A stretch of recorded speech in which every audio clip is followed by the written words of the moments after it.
Have you ever wanted to become the bank? Well, today on Million Ways to Millions, we have an expert real estate note investor, Dale Brose, coming on to show us how a digital marketer turned real estate note investor and how you can too with only 10K. Welcome to Million Ways to Millions, where we dive into how different people build wealth today and showcasing that the American dream is still alive and well. I'm your host, Micah Haworth, a multifamily real estate investor and property manager down in Des Moines, Iowa.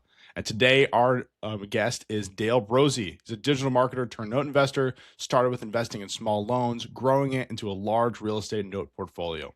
Welcome, Dale. How you doing, man? Micah, good to see you. It's been a while.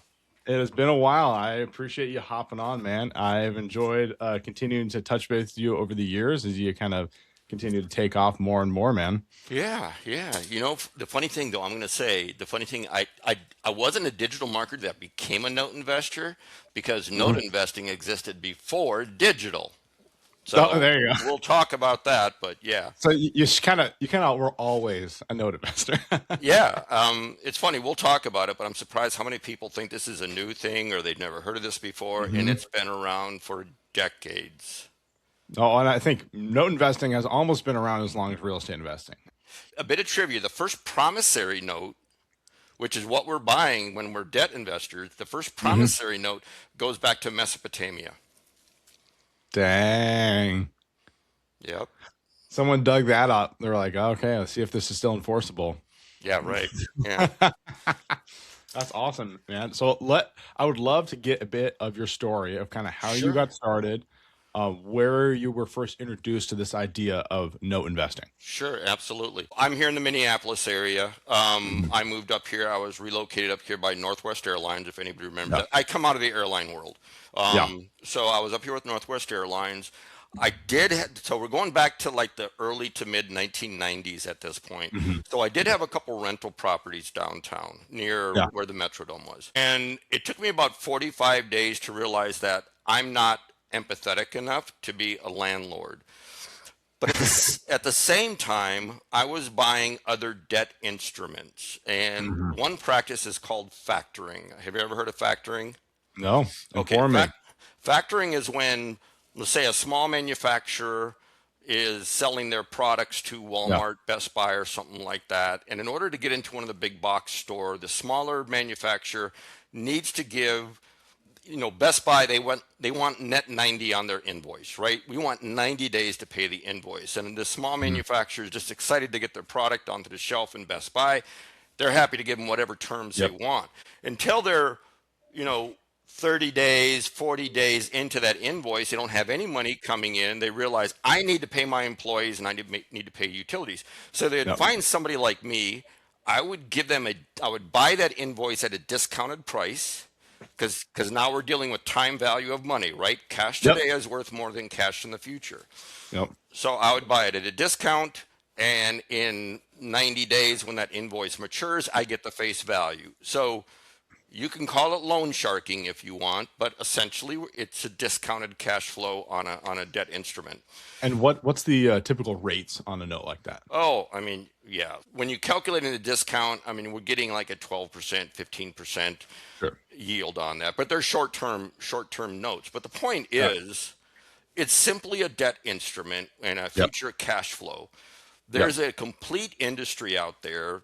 Everybody's Mhm. seen the commercials for JG Wentworth. It's your money. You Yep. get it when you. I knew the JG Wentworth people back in the 90s, and they're simply buying a payment stream, right? A Yeah. structured settlement, an insurance claim. Yep. A real estate note is the exact same thing in the financial markets. It's simply Yeah. an installment contract or a payment stream. The only difference is a mortgage note Mhm. is collateralized through the mortgage, deed of Yep. trust, whatever, to the property, which makes it unique. But so Well, I and met, that's also why we're able to get such a high leverage on those real estate notes. The reason you're absolutely. able to get 70 to 80, sometimes 90% LTV is because you got the collateral. Yeah. And it's also a reason, and I don't know if we're going to dive this deep into it, but that's why real estate, at least in the US financial market, and the MBS market, mortgage backed security market, is a linchpin, a major component of the US Yeah. financial system. CMBSs, they're there Yep. too, but they don't operate the same as the MBS market. Yeah. I think let's get your story down, and then we can dive right into the mechanics of financial markets and all that Yeah. juice. So, like I said, I was just buying other debt instruments. I was at one of Yeah. our national conferences in San Francisco. I met some people that were doing mortgage notes. They Yep. explained to me what they were doing. At the same time, I was discovering that I'm not landlord material. Yeah. And then I realized I like the idea of being a lien lord a lot more than being a landlord. The So, lean lord. I love it. yeah, yeah. So I kind of got out of it for a while, and then during COVID, I said, okay, I've got the time. I know I Yep. said if I was going to get back into real estate, I'm going to come back in as a note buyer. Got it. Yeah, so And I've been so doing that since 2020. yeah, so you were introduced, you were already a landlord. You said it was in the 90s. And Correct. so Yeah. that between then and 2020, were you buying notes that whole time, or were you just doing kind of the buying the invoices and such? Yeah, you know what? I was so tied up in the digital Yeah, marketing so you're world. working. I've had an Yeah, double. Yeah, I've had my agency for the last 14, Got it. 15 years. So no. Yep. And it just got to a point where my agency gave me the time freedom and the financial freedom to get back into an investment. Got it. So you were in real estate in the 90s. You had a couple rentals, and you're Yeah. like, this is way too much. I'm not interested in this. And so you were going full W-2 consulting and such. And then it Yep. was in 2020, you had already been introduced to this idea at this conference, as you had mentioned. And then that's where you're like, Correct. okay, now's the time for me to jump into this. Yeah, there were two components in there because I mean we can discuss the financial markets, but anybody that's kind of been in real estate investing since 2008, 2009, Yeah. we recognize the fact that this is an artificially supported or the rate system. So once COVID happened, the conversation started happening again that are the cracks in the system going to be there, which creates the opportunity for note investors because there just really wasn't much Hmm. in the 2020s and what have you because it was cheap money, It was right? crazy. And Everyone could get a note. Yeah. yeah, yeah, absolutely. So it's definitely been an interesting the past 6 years or the last 3 years for sure has been Yeah. interesting in the non-performing note world. Yeah. So how did you get that first note in How did I get 2020? how did I get that first note? I think I just started because so at that point, right, the internet became much more of a tool. I Oh, started doing my own research, saying who's out there doing what. Yeah, I think I just connected with some people and said, "Yeah, I got some notes to sell." Now, I'll also underline I prefer notes on unimproved land. So I was doing some land investing too. I realized I didn't have time to find these off market land deals. I knew mhm. other land investors in the southeastern United States and central US. I was just communicating with them through Yep. Facebook in their community saying, "Listen, you guys find the deals, I'll finance it. I'll finance the deal." And I created the note as a result of that.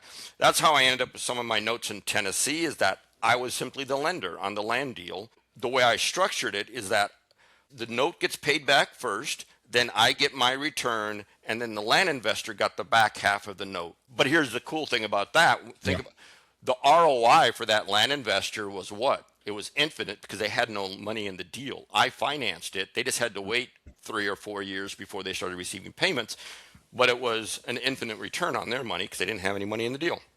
Got it. So you connected with some people because you were looking at land investing. You connected with some people on Facebook Yep. through some other land investing groups, and it Yep. was from there you're like, you know what? I don't want to do the deal searching. No. I'll just land on it. Yeah. And so Yeah. you said you were financing this stuff almost 100%. Oh yeah. I was Yep. doing 100% of the financing.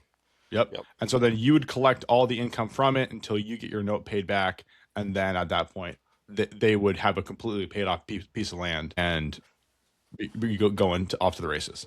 Yep, correct. So some of my borrowers in Tennessee, their loans matured out last year. So Mhm. now they've got it.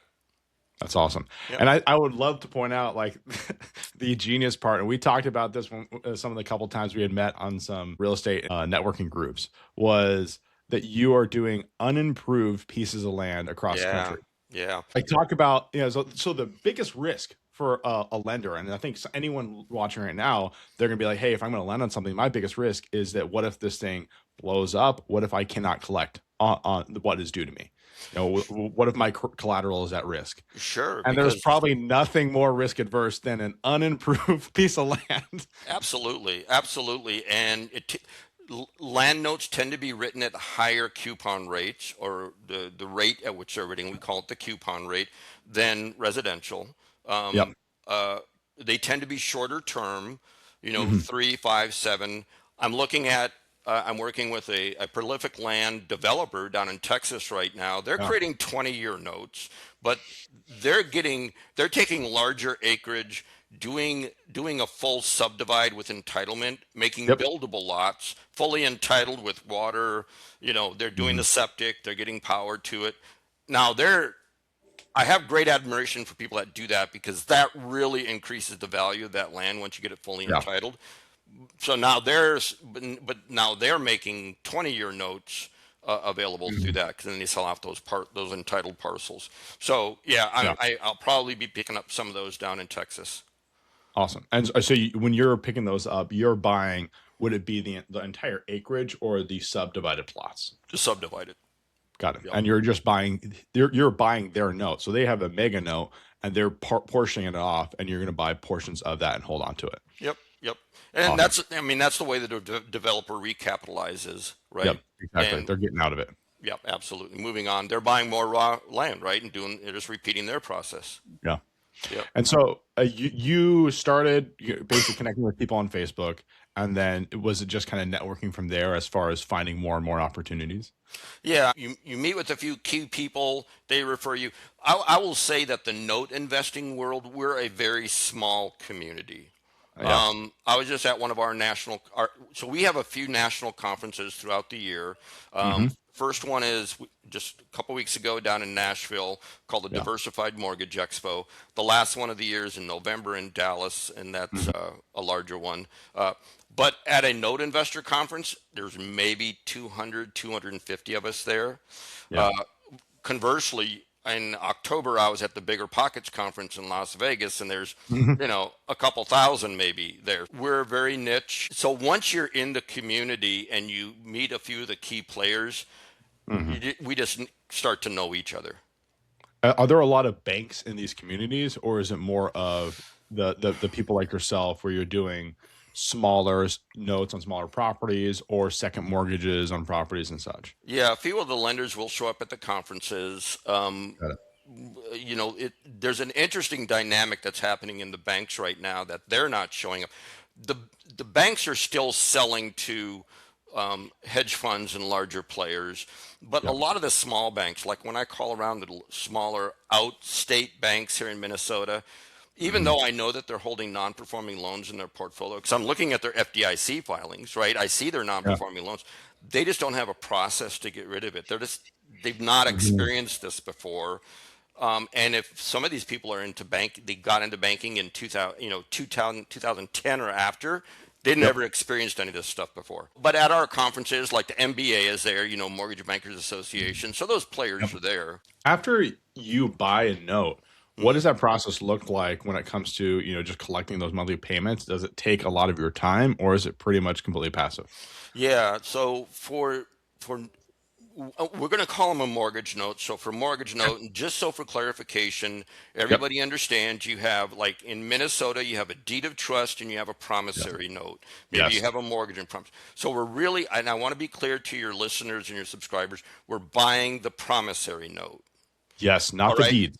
Not the Yeah. deed. That No. confuses a lot of people, especially Yes. real estate investors. We're not buying the real estate. We're controlling the real estate by owning the debt on the real estate and Yes. taking over the promissory note. Okay. So now that Yes. we've clarified that, depends on the type of loan, right? So Mhm. if we're dealing with a contract for deed versus, an agency loan, like say a Fannie, a Freddie, a USDA, Mhm. a VA loan, or something like that, there's Yep. going to be a bit of a different process. Yeah. Um, if we're talking about traditionally created residential mortgage notes, Mhm. Fannie, Freddie, FHA, USDA, whatever, it's a very, very simple process, right? You have a seller and you have a buyer. Um, they say, hey, like I'll get spreadsheets of loans every week that lenders are selling. Mhm. It's a bidding process. They put out the spreadsheet, we call that the tape, Mhm. and they take bids. We can cherry pick. We're not buying the entire portfolio. Mhm. If there's a few of them I like, I will submit a bid. Then there's a Mhm. bidding process back and forth. If I'm the winner of the bid, they send me what we call the collateral file. All the information about that loan that they have, they will send it to me in digital format. That begins my due diligence period, right? Got it. There is no set time. It's just an agreement. Hey, I need 30 days. I need 45 days to go through these.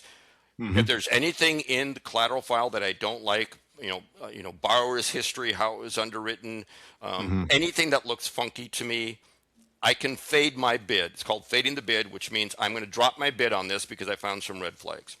Got it. You're just Let's, pulling out. yeah, Yeah. or just cancel it. I can say I'm Yeah. out. There was no earnest Yeah. money involved. No, I didn't wire any money yet. Which Well, this also sounds a lot like the traditional buying process of real estate, where there is a due diligence period. You have some time to pull out if you want to. yep, yep. Awesome. So, and then there's no, you cancel it, no hard feelings. The only thing is you don't want to cancel your bid with a particular lender too much because then they'll just quit sending you Yeah. loans, right? Because you're just tire kicking. But let's suppose everything goes fine. We Mhm. agree. I wire the money. The only documentation, the only closing process is they issue an assignment of mortgage. They assign the mortgage to me. That's it. We're done. There's nothing. Yeah. The only other step may be if they were servicing the loan in house or if they had it with a loan servicing company, Hmm. their in-house loan servicing or their servicing company will send the borrower a goodbye letter. Hmm. I will move it to my loan servicing company. My loan servicing company sends the hello letter saying we've taken over this loan, and then they Yep. set up how are you going to make your monthly payments. Got it. And so the servicing company handles basically getting the payments directed to your account. Right. Yeah. It's the convenience factor that they communicate with the borrower. They handled all that. They do my tax forms at the end of the year. All that Awesome. they do all communications with your borrower. But here's And the other component, though. what does that cost having that A a third performing party? loan, yeah, a performing loan, $30 a month. I mean, if you're paying $50 a Yeah. month, you're paying a lot for loan servicing on a Yeah. performing loan, right? Yep. But here's the other component, and depending on where your listeners are in the country and what state, I was going to say, if you're going to get into note Yeah. buying, at least you got to be familiar with your local laws and 100%. or the Always. laws of the state where you're buying loans. Yeah. But like in the state of Minnesota, if you're doing this a lot, if you're selling your own home on seller financing, it's not going to be a problem. But if you're doing it as an investor, now you're becoming a debt collector Hmm. and you don't have a debt collector's license, Got it. right? So I'm using a licensed loan servicer that has all Got the it. licensing. I don't need to worry about that. And Got it. that's worth that $30 to $50 a month. Awesome. And so they're not only handling the communication with your a client or owner, and collecting and all the proper notices, but also they have licensing to boot. And Correct. so really, and you don't have to worry about that buying anywhere because each local municipality or state may have their various licensing requirements. And so Correct. this loan servicing, no matter where you're buying in the country, fits that bill for you. Yeah, I'll give you an example. So again, down in Nashville, I met a loan servicer. He's out of the Texas market. I liked him. I mean, we got along well. I hope to do business with him, but he only does Oklahoma and Texas. So Mhm. I can't use him for anything that I have in, like I have some in upstate New York and I have some in Arkansas. I can't use them, unfortunately. Yeah. So what are the average sizes that you're dealing with these notes? Now, I know it was a little bit smaller when you got started. Maybe if you introduce us, like what are kind of those first handful of notes that you were working with, and then what sort of sizes are you seeing now? Is it 10? Is it 30? Is it 200? No, I mean, my buy box, I tend to end up in between that $30,000 to $50,000 Got it. note. Because my biggest thing is not necessarily the size of the note, it's the yield I'm getting on the investment. Mhm. Yeah. So that's my Yeah. biggest factor when I come into it. And so when it comes to like value add note investing or trying to find a deal with note investing, how does that work? Because the interest rate when you purchase it is still the same. But Uh, what really depends or determines that return for you? What are you looking for when you're trying to look for a good deal? What does a good note investing deal look like? that's a great question. I'd say the funny thing is it's not much different from real estate investing. Hmm. I'm looking for a motivated seller. right? So they're cash motivated. They're selling that Mhm. note because they need that cash. What do they need Yep. it for? Do they need it to pay for a kid's wedding, college, whatever the situation? Hmm. Now if it's institutional paper, that's a different ball game, right? Yeah. They're just selling assets off of a spreadsheet. If it's somebody Mhm. that's selling getting rid of a seller finance note, right? Maybe they sold Yep. an investment property and they Yep. sold it on seller financing and they've been holding that note for the last 5 years and they still got, Mhm. 10, 15 years of payments left on that. And they realize, oh, I can sell this on the secondary note market. Yep. And then I would need, what do you want out of this? Yeah. Because you're going to have the unpaid balance of the loan, what Mhm. we call the UPB. But then I'm going to offer them a discounted price off the unpaid balance of the loan. Mhm. As, Assuming, let's suppose the note it was originated at, let's say, an 8% or a 9% coupon rate, right? That's the face value to the borrower. They're paying a 9% interest rate. Yep. By discounting the unpaid balance, I can actually drive my yield to a Mhm. 10, a 12. The ones I'm holding in Texas, Arkansas right now, they're a 15% annualized yield on those. Um, Incredible. yeah, 15%. yeah, That's incredible. 15%. So, and that's simply a function of the financial calculator, right? Yeah. Um, Well, what you're doing is that they have 50, say 50 grand left on the notes that they're due, the debt yep, holder, and you're buying it and you're paying them 40 or whatever it may be. or But whatever. Yep, you're just buying it for less than what they are owed, and that's just them taking into account the today value of money. Of yep, hey, I have an opportunity I want to go pursue. I want to get out of this. I want to sell this. yeah. And Uh, I'll give you I've actually yeah, go ahead. another example of how that works. Is you might have a prolific note investor that has several residential notes Hmm. and they'll portfolio them and sell off the whole thing or they sell them all individually because maybe they want to go buy a commercial asset or maybe they Yeah, want to go buy a multifamily. So it is a liquid instrument from that standpoint as you can buy them and sell yeah. them. And it seems that it's kind of easier to buy and sell them versus buying and selling property, which makes it a great tool of, hey, I'm going to store some cash here.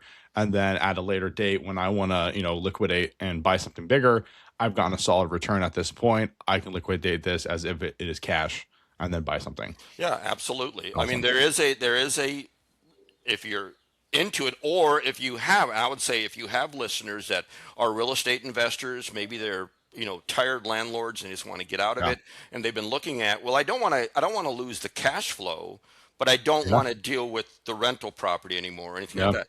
If they're creating notes, if they're creating seller finance notes, hopefully through this session you've introduced them to somebody that can buy those notes from them Yeah. and I can be a conduit for them to the entire secondary note market. But yeah, it is a That's liquid awesome. instrument. It is a very simple process. And it's funny, every time I present to real estate investors on this topic, there's almost like, I don't want to say deer in the headlights look, but it's almost like they give me that, there's got to be more to it than what you But described. I said, really? no, Really? no. 15%? Yeah, right. Yeah. That, Um, but, I assume like, what is that average interest rate looking like to you? Like, because you're going through multiple deals, you're saying no to a lot of stuff. So, like, how long does it typically take you to find a good opportunity, and what is that average interest rate or return to you that you're looking for? 12. 12. Got it. Yeah. So when I get so a great example. Somebody just sent me a contract for deed Mhm. down in Oklahoma on 7 acres, nice house on 7 acres. Yep. Now the difference from a note investor to a real estate investor is Hmm. the asset is secondary to me, right? Hmm. I don't want to spend time looking at the pretty trees on the acreage and the house. I'm not buying that. Yep. Remember, I'm buying the Yes. debt. I'm buying the promissory note. All I want to know is, does the asset act as adequate collateral for the remaining balance of the Hmm. loan? That's really all I care about. This note was originated at 8%. I do my math. I look at, how many payments are left in it and all that type of stuff. And then I Hmm. discount it to a 12% yield. That's my initial offer. Yep. So it was written at 8. If I were to pay the full unpaid balance of the loan or do what's called a par bid, Hmm. I would be getting 8% annualized. A little bit of golf slang on there. Right. Yep.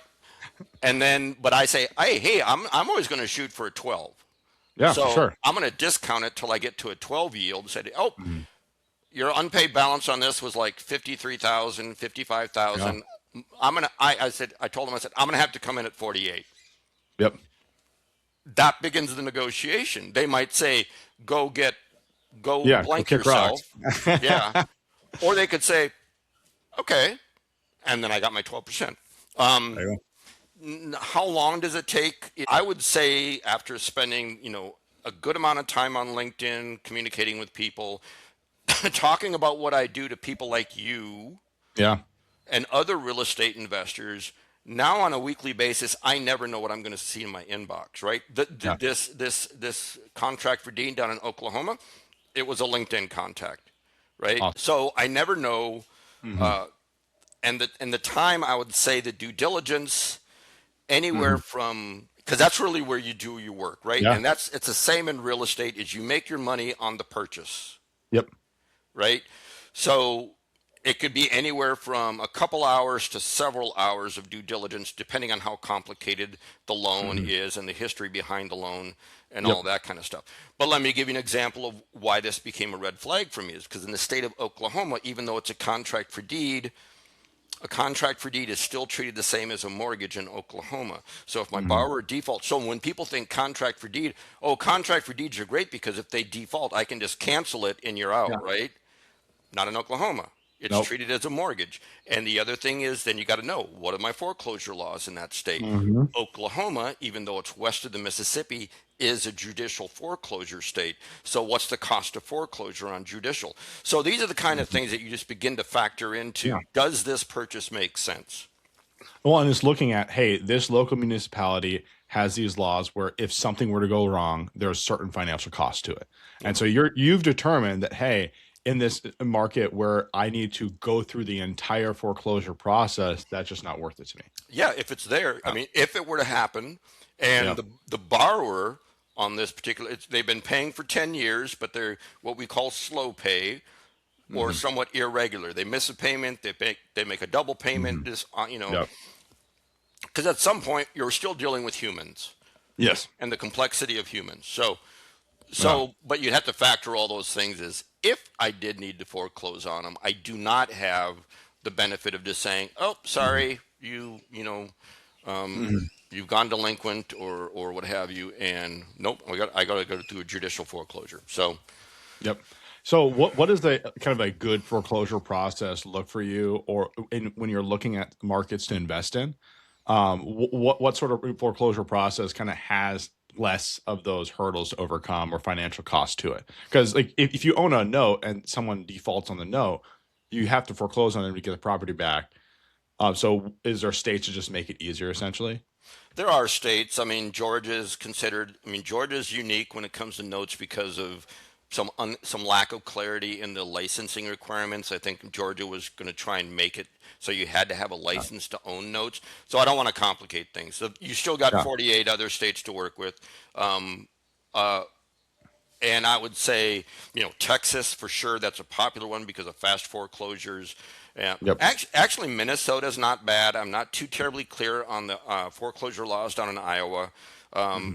But you'd want to know is, am I buying in a state that is judicial or is it non-judicial? Or Hmm. like Minnesota, Iowa might be the same way. We can do both judicial and non-judicial foreclosures. Yep.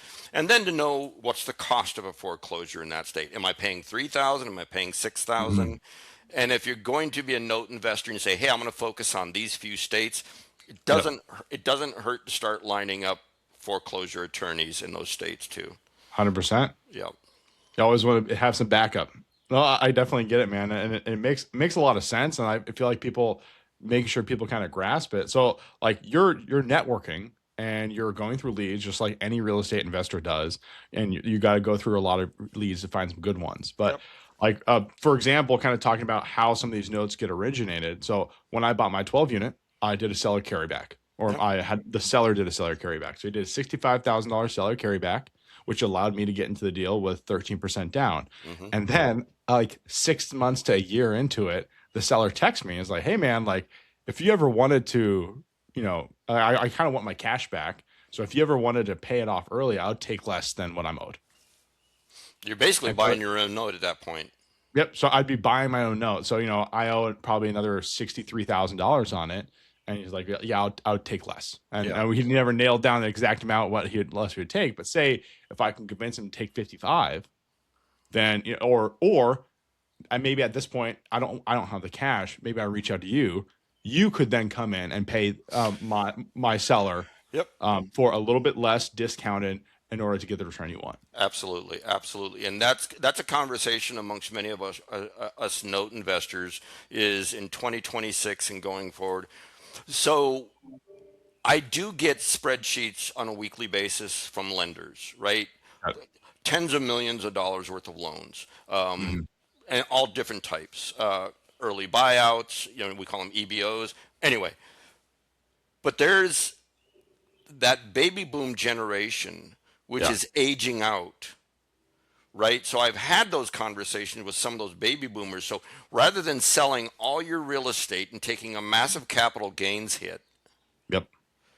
why not just sell it all on seller financing? Hmm. You've got the note. Now you can sell that note for a cash value or something like that. Or, especially when it comes to probate, Mm. and I've had this conversation with probate attorneys too, and some older guys up in northern Minnesota that had large acreage. And I said, well, rather than leaving them the land, which they're going to fight over what to do with, why not just sell it to me on seller financing? And then you can just instruct the attorney to give X percentage to each of the siblings, so then they have monthly cash flow coming in, rather than leaving them an asset which they're going to fight over. Yeah. So I think this could be a very key thing for investors who are trying to get people to sell to them on seller finance. Hmm. Is if there is a way for them to introduce them to the secondary debt market, of like, hey, yeah, like this seller finance note works for me, but because of the rate environment. So it's Yep. like, hey, I can't buy this at your asking price because of the current rate environment, but I can buy it if you do a seller finance note, I can buy it at this interest rate. Hmm. At that point, if you want the cash today, still, you could go and try to sell that note on the secondary debt market, and you would be able to get your cash right now. Yeah, I mean, we got a lot of strategies beyond that. They could sell a part. So let's suppose they did that, right? The seller, and they Yep. said, "All right, I'll carry back on a 20-year note at eight and a Yep. half percent." Sure. And I'm glad you mentioned that, Micah, because like I said, that's a mission that many of us note buyers is trying to communicate this to get the word out to real estate Yeah. investors about the secondary note market, because most people Yeah. don't know about it, or even how to access it. So hopefully I Mhm. can be that, a stepping, a launching point for them on that. Yeah. But they can sell a part of their note. They can Mhm. sell the first 10 years of the note. We call that selling a partial. You're selling a Okay. piece of the note and you're Mhm. retaining the back end of the note. So that's called selling a partial. So you're selling the right to collect for the first 10 years on this note. And then at that point, the payments automatically hop back to you. Correct. I mean, because my like when I set it up with the loan servicer, those instructions are included in the Mhm. loan servicing agreement, and the loan servicer says, okay, after payment 120, all payment 121 starts going over here. So yeah. Yeah. Well, and I think this is so the part with the loan servicing company is awesome because now you don't even have to think about it. Nope. But it speaks to the liquidity of these notes. So like, hey, I want to free up some quick cash. I don't want to sell this entire note, but I'll sell 5 years. I'll Hmm. sell 10 years. Hmm. I'll sell a 5, 10 year partial. And then that allows you to get that quick cash when you want it. Your other note investor collects in the meantime, but then it goes back to you, and it just shows how flexible these assets are. Yep. Versus real estate, it's much harder. And there's definitely ways to do it, master lease or something like Hmm. that, but it definitely makes it more muddy where there's more risk, say, if you're doing a master lease a property, because they could destroy the property, versus if you're selling a partial to a note investor, there's nothing they can really do to ruin it in the sense Nope. they just collect. Nope. I mean, the worst thing that can happen is somebody pays off the note early, Mhm. right? I mean, and that's not a bad thing because suddenly the yield goes way up, right? Because you Yeah. shorten the duration of the payment. And then also for the person that sells the partial, because the payment to the borrower never changes, Yeah. by selling the front half and bringing cash in, they've reduced their cost basis significantly. So now their yield on the back half is significantly higher than it originally was. Yeah, because now there was that the return on capital that happened pretty quick. Yep. Yep. Yeah. That's awesome. That is awesome. All right, so maybe we step a little bit into talking about how this interacts with kind of the mechanics of financial markets. Sure. Oh, yeah. Wow. Okay. So this is one of my favorite subjects. When I teach about this, I simply Mhm. teach it to people, and especially real estate investors that would come to my, sessions. Is I just want them to understand or be cognizant of how it's all connected, right? Yes. Because especially in real estate investing, and there's nothing wrong with it, but in real estate investing, it becomes so focused on the asset, right? And Hmm. that's what it's all about is I want to acquire this asset. There's not a whole lot of attention being paid to how does this all work into the financial system and why are mortgage rates where they're at and what's going on, Yeah. right? Because it Yeah. really bothers me when I turn on the TV and they said, oh, Jay Powell did this. That's why the mortgage rate. No, it's got nothing to do with Jerome Powell. It's got nothing to do with the Fed. Yeah. It's the 10-year, it's a yield Mhm. on the 10-year treasury. That's what it's really tied to. Yeah. So okay, so let's start with this. Let's start with your Yeah. basic real estate transaction. 101. Just so people see kind of, let's pull back the curtain a little bit. Yep. Somebody buys a house, and then people say, hey, when are you going to lock in your rate? Right? We've all heard that. When are you going to lock in your rate? That means something to the borrower, right? I'm going to lock in my rate at a certain thing. But what that really means is as soon as you lock in your rate, that's the rate at which the lender has locked it in with the buyer. Because as soon as that note is locked in, they've already sold it, right? So if you went to Wells Fargo and you Mhm. got a home loan, once you lock in your rate, that's a signal that the bank is now, all right, you agreed to Mhm. 7.5%. That's the yield that the mortgage-backed security investors are going to get on this note, right? Got it. So it's really two sides of the same coin. I'm paying Mhm. 7.5%, but that's because that's what the lender is selling that loan at. And I think a lot of people don't realize that Wells Fargo, Bank of they don't hold loans, right? They Yep. originate loans, but they don't hold it. All those loans, all those Mhm. what we'll call agency loans, Yeah. they get sold off. I'm sure you watched the movie The Big Short. Yeah, for sure. And I think everybody in real estate should watch the movie The Big Short. Not just for the entertainment quality, but they do a good job of explaining how the MBS market works, Yes. right? And Yep. the tranches and all that kind of stuff, and Hmm. CDOs, collateral debt obligations, all that. Yep. So the lenders originate loans, they retain the servicing right. So you're still making your monthly payment to Wells Fargo or Hmm. whatever. That's simply because they retain the servicing right and they're getting Yeah. paid to service the loan. Yep. Those loans get sold off, they get packaged up Hmm. into MBSs, they get collateralized, and they get sold on Wall Street as mortgage Yeah. backed securities. Those mortgage backed securities or the purchase of those mortgage backed securities was what provides the liquidity to the real estate market. Hmm. That's what makes it possible to make future home loans because of that money. Now, Well, people need to understand is that so U.S. Bank, Wells Fargo, these are basically deal getters. They're yeah, salespeople. yep, And they're so they're there originators. finding loans originating. And so originating means they're creating them. They're finding the client, they're finding the property, they're collateralizing the loans. And then they immediately sell it and they turn into your loan servicer, just Correct. like you had said. And Correct. so they're getting a little bit of money on the side just from the servicing the loan and collecting on it, but they've already sold it because all they're really wanting to do is originate some loans, sell those loans off to the larger debt markets and mortgage-backed securities, or putting them into a mortgage-backed security, Yep. and then they're just collecting on them. And so Absolutely. really, there are salespeople who are getting commissions. Right. Right. And like I said, once you hear the term lock in your rate, Yeah. that's the verb, that's the terminology. Mean we've sold your loan at that rate to an Yep. MBS. Okay, so let's talk about mortgage rates and how it all works Yeah. together. So let's think about it. You and I are both, we've got tens of billions of dollars that we're going to put somewhere. We want kind of the Yeah. best risk-free return that we can get on our money. And we have the Hmm. option. We can buy treasuries. We can buy 30-year treasuries. We can buy Hmm. something at a certain yield, right? They just had a 30-year Hmm. auction yesterday and they went for like 5.01. They went over 5%. So whoever's Hmm. buying those 30-year bonds, it can be other countries, it can be large institutionals, they're getting a 5%. Risk-free, Yep. right? As risk-free as you can get. Yep. Or I can buy a mortgage-backed security. Now, Yep.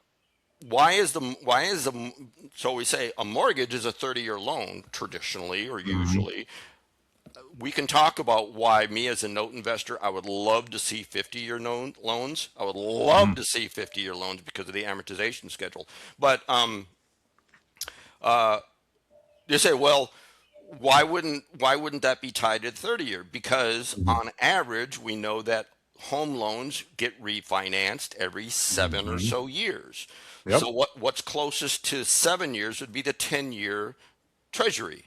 Yep. That's the comparable. So Hmm. we say, well, I could buy a 10-year, a mortgage-backed security tied to the 10-year. I'm assuming certain risk. I'm assuming risk of the borrower's abilities within that tranche or within that Yeah. portfolio of loans. They could not pay it back. Yeah. Right. So I'm saying, okay, now I'm holding these MBSs, but I know, yeah, we can say historically that people refinance. So even though it's a Mhm. 30-year note, I'm getting paid off in 7 to 10 years, right? They're paying me off. I get my money Yeah. back. So my yield goes up. If you're watching the 10-year yield in mortgage rates, you'll notice Mhm. there's a spread there. Yep. That's the risk premium that the MBS buyers want over the 10. If I could buy a 10-year or I could buy an MBS, Yep. there's a risk premium. Now, why has that spread been bigger recently is Hmm. because the refi world has frozen up. People are not refinancing out of those Hmm. loans. So Yep. now the MBS buyer is saying, well, I was counting on a 7-year refi window, Yep. but now they're not refining. So when you add more time, you increase the risk. Yeah. So now I want a bigger risk premium. And this is like simple, like it sounds complex, but this is simple supply and demand. This is people with large amounts of money, and some of these people, they're just trying to invest 401ks, or their country is trying to store their wealth. Yep. And so this is what is the best return I can get. Just like any of us, when we're investing, we're looking for a solid return, and we're Hmm. trying to place that much money. It's just harder and harder. And so they're looking at, I could always buy a 10-year treasury note and get X% of whatever it is today, or I can buy some mortgage-backed securities, and statistically, I'll get paid back within 10 years. And Correct. because we know that there's the refis are typically happening within 5 to 7 years. And so they're taking this risk, as you said, that they're averaging it out of, like, what, I'm statistics, looking at buying trends, refi trends. Okay, these people are typically going to refi out. That means I'm gonna get all my money back. And in the meantime, I'm making 7% when right now it's 5% Right. in the 10-year treasury market. And so it's simply people looking at, oh, hey, the reason the 10-year treasury, it has a say, or we pay attention to it, is because that is just what the large debt buyers are comparing it to. Hmm. Yep. It's simple. I mean, it's a very a pragmatic view from them, and it can be, like you Yeah. said, it's the large investors, it's insurance companies that are buying them, it's pension plans Mhm. that are buying them, it's all these large Yep. institutional players. So, so that's one thing I always encourage real estate investors, at least be aware of how do Mhm. those parts of the financial market work, because there's always going to be those other Yeah. components like when COVID hit, the treasury started buying MBSs, which that's why we saw 3% mortgages. That's why we Yeah. saw those as stupid mortgage rates, because the treasury was using our money, tax dollar, or they're creating money Yep. Printing it. to buy mortgage-backed securities to drop that down because MBSs were not Mhm. being bought by those institutional investors. So Mhm. yeah, And, and and the MBSs were not being bought, as you mentioned, because the refis had dropped. well, refis kicked. So if we're talking not initially when the Treasury started buying the Yeah. MBSs in 2021, what we were in kind of that 2023, 2022, 23, Yep. 24 when refis weren't happening. But I think people Mhm. stopped buying MBSs because they're still saying, I remember 2000, 2008, 2009.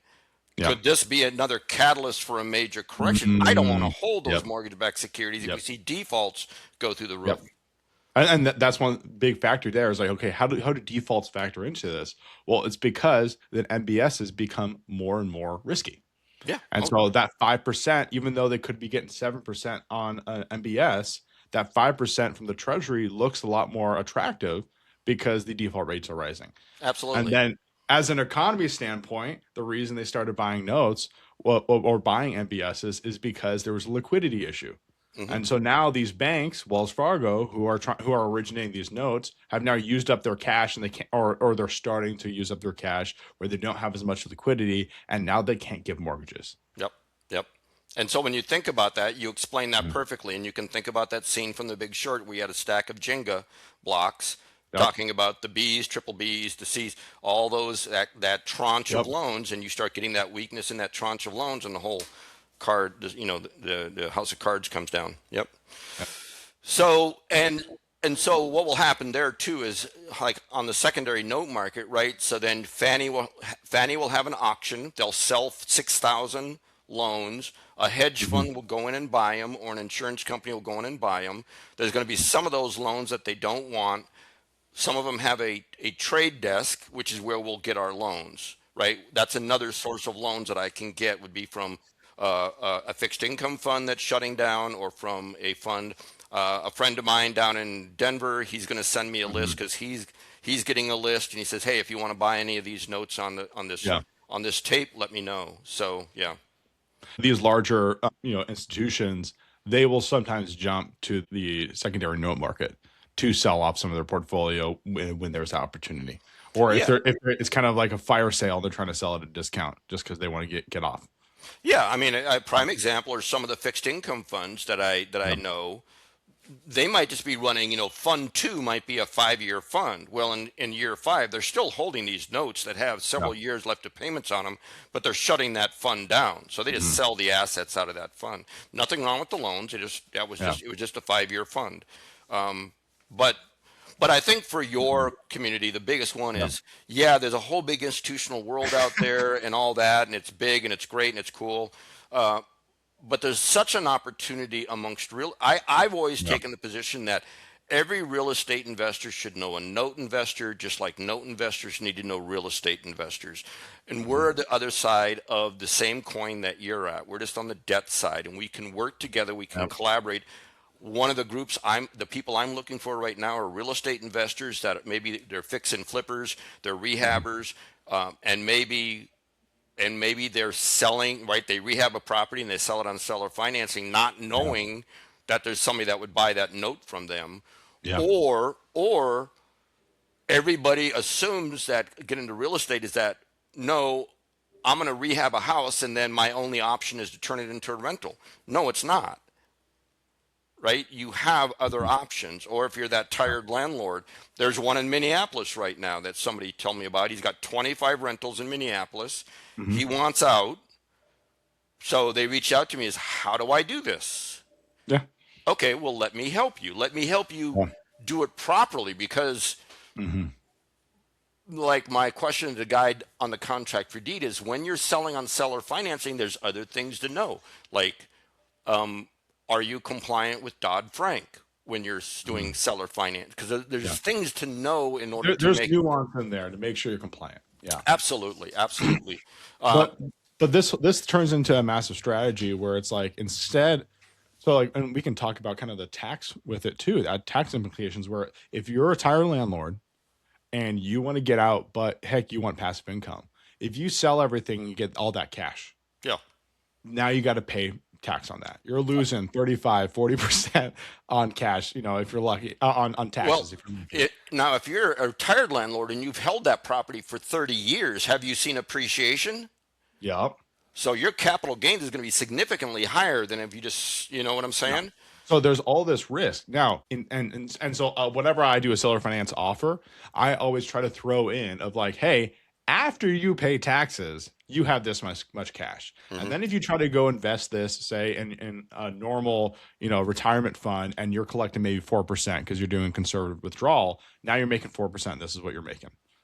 Really, though, an opportunity that they have is to just seller finance it, especially if they own a lot of it cash, or seller finance the portions that they have.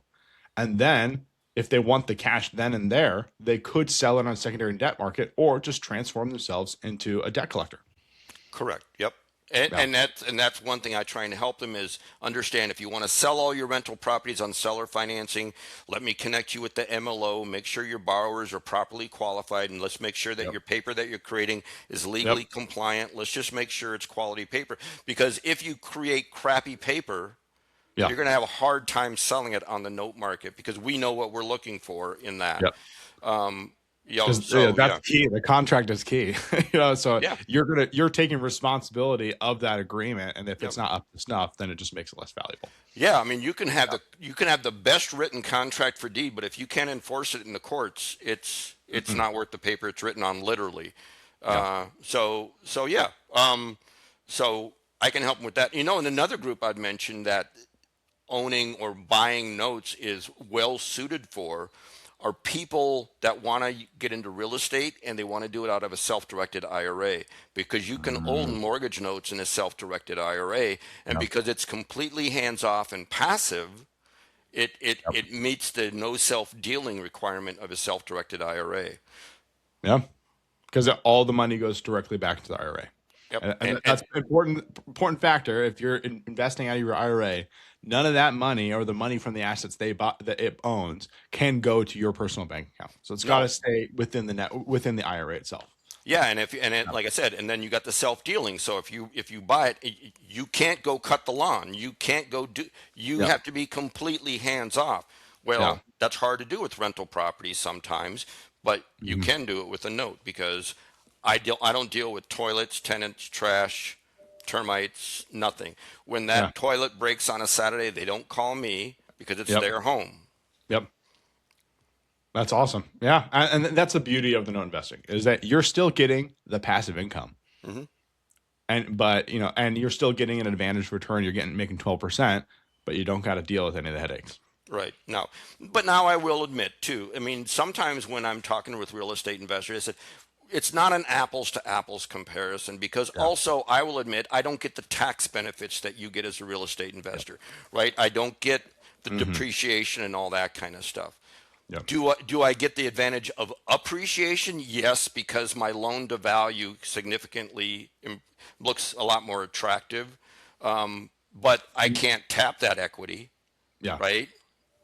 Well, you could sell portions of the note or you can sell the entire note, but Right. you can't like refi out of it or something like yeah. Nope, I can't refi the equity in the property. There's another thing I can do, and it's Yeah. called hypothecation. Have you ever heard of the term hypothecation? I have not gonna have to Okay, talk slow. yeah. Okay. So hypothecation, we talked about selling, X number of payments of a note, and then you Yeah. retain the remaining payments. So that's called selling the partial.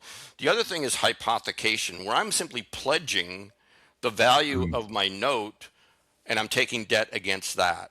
It's the mhm. same thing. You can hypothecate a stock portfolio and get a loan against that stock portfolio. Got it. So that's called hypothecation. Is I'm just pledging the Yeah. value of my promissory notes and Yeah. I'm taking a loan against them. Well, you're using your notes as collateral. Correct. So Yeah. in that way, we could say, yeah, I'm kind of tapping the equity there. Yeah, sure. Okay, so if I want to get into doing some note investing, say I have some money in my IRA, I want to deploy that 10, 15, 20 grand. What would be a way for me to do that? I'd say your listeners, they're more than welcome to reach out to me. I can probably point them in a Mhm. direction to go.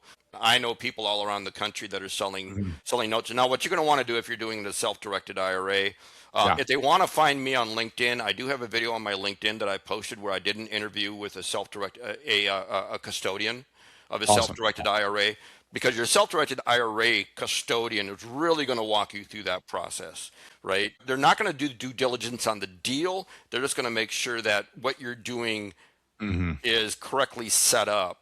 Yeah. So you're going to want to be with the self-directed IRA custodian that is real estate friendly, because not all of them understand No. buying real estate out of a self-directed IRA. Got it. And your custodian would be someone you would transfer your IRA to. Is Correct. that Yep. essentially? And Yeah. yep. Got it. And like directed IRA down in, where is he, in Arizona? I just saw him at the Mhm. conference. And there's, like I said, on my LinkedIn, there's an Yep. interview with one. They're in Denver, I think. But yeah, Yep. and they'll walk you through the process of how Awesome. to move a self-directed IRA. Got it. Yep. So first thing to do, connect yourself with a custodian that is friendly to real estate investing and buying notes. And then after that point, Is it simply networking with people and looking for opportunities, saying, "Hey, I got some money that I want to lend," and looking for opportunities to purchase notes? Yeah. Or Mm, like I said, you can just reach out to me, shoot me an got it. email, and I can point them in the direction of Awesome. what might be out there. Like I said, I get stuff on a weekly basis. I can say, hey, Awesome. there's some great ones I'm looking at in California right now that, Mhm. I know people say, oh, California, scary, but Yeah. yeah, California is a big state. It's a big state. The real estate's still very, very valuable. Yeah, people still live there, right? Yeah, plenty of people do. Yep. That's awesome, man. Dude, thank you so much for hopping on. This has been an incredible conversation. I think I'm definitely going to reach out to you after this to talk about using my IRA a little bit. I think it would be a great opportunity, man. I tell you what, if you can get, I mean, again, you're getting 12%, 14% annualized in a self-directed IRA. I don't know how you can beat that. That sounds like an incredible opportunity. Yeah. Awesome, dude. Well, is there anything else you want to tell the audience before we hop off? So one thing I would say, so one of the guys at the conference wrote a book, and maybe I can give you a link to that too. Yeah, I It can is throw on it in the description. Amazon. Yeah. It's called The Storm, and Just go so on. it's actually an excellent book because it talks about what's Mhm. going on in the financial markets. It talks about a Yeah. lot of the elements because I'm a big believer in Hmm. investing for the future, not based on what's going on now. Yeah. Because as we discussed, if anybody says, well, when is the real estate market going to return to normal? And their normal is 2018. Mm. And I'm saying, I don't know if you have a clear concept of what normal really is because we haven't had a normal real estate market since Yeah. 2008 and 2009. So this is looking at some of those components of Mhm. how do we invest for that? Because Awesome. anywhere that there's challenges, just like I see the stress in the market, Yeah. Micah. I see it. I see the impact of all these student loans coming out of forbearance. I see all Mhm. these delinquent FHA loans. And the thing that people don't understand is the reason we didn't see a massive stress in 2020, 2021 is because all the rescue programs that they learned about or they created in 2008, 2009 were immediately put in place with all the forbearance programs and all that kind of stuff. Take the time, maybe check that Yeah. book out to kind of say, where are we going with the market Yeah. right now? Where are those opportunities? Awesome. Yeah. I think understanding the context in which we are investing is key. And so if for us not to be caught blindsided and jumping in an opportunity that might, suffer in the end, it might look good now, but it's not look good later.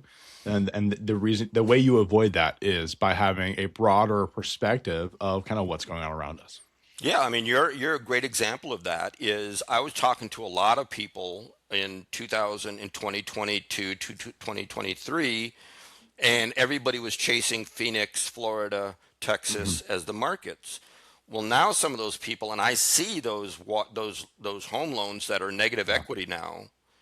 Meanwhile, here, me in Minneapolis, you in Iowa, we're in boring markets, but we're in stable markets. So, Yeah. where are you investing for what's hot right now, or are you Mhm. investing for the long term? Yeah, that's one of the things I love about Des Moines. It didn't get as much appreciation as Dallas, Texas did, in the last 5, 6 years, but it sure as heck is not getting as much depreciation at this Nope, point, nope. um, as everything's resettling. Yeah, And it's boring, but it's stable, and that's what I love about it. Yeah. and stable is exciting to me. Yep. The best real estate investing is boring. Yep. It's not super exciting when you're collecting rent month in, month out, but that is where you get your money is when it's just stable and boring. And sometimes with no investing, that is the best part. Yep. And unless you're going to be really on top of it and you're going to be super nimble as an investor and say, I'm going to strike in the hot market when it's there, but I got an Ah, exit strategy lined up. I'm there not we going go. to buy and hold, right? Mhm. Yeah. Yeah, for Anyway, sure. I could Awesome. go on all day. I don't want to take up. Dude, I've loved this conversation. Thank you so much for hopping on. I'll definitely link your socials down below of people where to contact you. Where's the best place to reach you at? Probably one of the best places to reach me at would be, I mean, LinkedIn is my only social. Yep. And you can certainly reach out to me, message me on LinkedIn. I'll include my email address and my phone number. People are welcome to call me or shoot me an email. Awesome, man. Thank you very much. Thank you for hopping on Million Ways to Millions podcast. If you loved what you saw here today, please hit subscribe below. I am Micah Haworth, a property manager of Des Moines Metro. If you're looking for any property management needs, please reach out to me at grassroots.pm.com. Thanks.